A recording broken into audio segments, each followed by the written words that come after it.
পাহাড়ি ঢলে সুনামগঞ্জে ভেঙে গেছে সংযোগ সড়ক, বিচ্ছিন্ন হয়ে পড়েছে 4 ইউনিয়নের যোগাযোগ। বিস্তারিত জানাতে সুনামগঞ্জের দোয়ারা বাজারে আছেন রিপোর্টার হিমাদ্রি শেখর ভদ্র। আমরা সরাসরি যুক্ত হব তার সঙ্গে। হিমাদ্রি,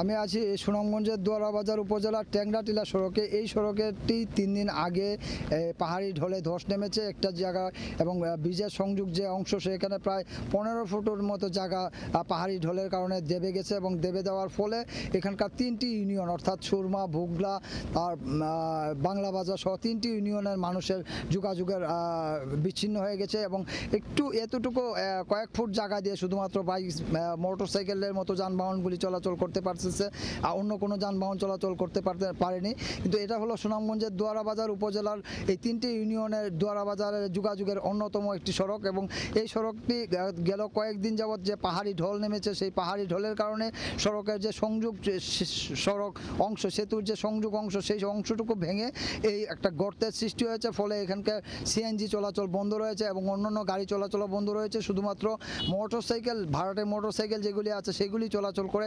এবং আমরা গত রাত্রে থেকে দেখছি এখানে সুনামগঞ্জে মুষলধারে বৃষ্টি হচ্ছে। গেল কয়েকদিনে যে পরিমাণ পানি কমেছে এবং সেই পরিমাণ পানি বা তারও অধিক পানি এখন বেড়ে গেছে। আপনারা দেখতে পাচ্ছেন যে আমার এক পাশে রয়েছে নাইন্দার হাওরে মধ্যভাগে ট্যাংরাটিলা সড়ক, এবং অন্য পাশে রয়েছে সুরমা নদী। পুরোটাই পানিতে সয়লাভ হয়ে আছে। আমি এখানকার লোকজনের সাথে কথা বলেছি, তারা জানিয়েছেন যে গত রাত্রে বৃষ্টি এবং আজকের পাহাড়ি ঢলে এখানে প্রায় 1 হাতের মতো পানি বৃদ্ধি পেয়েছে, এবং এই বৃষ্টিপাত কিন্তু অব্যাহত রয়েছে। এই বৃষ্টিপাত অব্যাহত থাকার ফলে এখানকার যে গ্রামীণ জনপদ, সেই গ্রামীণ জনপদের বিভিন্ন জায়গায় পানি ঢুকে গেছে, এবং গ্রামীণ যে মেঠোপথ সেগুলিও অনেকটা ডুবে গেছে। আমরা কথা বলেছিলাম এখানকার লোকজনের সাথে, তারা জানিয়েছেন যে এই অবস্থা বৃষ্টি না কমলে, অর্থাৎ পাহাড়ি ঢল এবং বৃষ্টি যদি না কমে, তাহলে এই অবস্থা থেকে উত্তরণের কোনো সুযোগ নেই।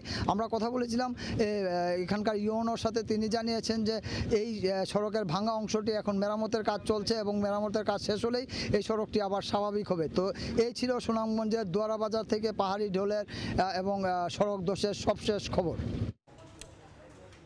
সহকর্মী হিমাদ্রি শেখর ভদ্র যুক্ত হয়েছিলেন সুনামগঞ্জ থেকে।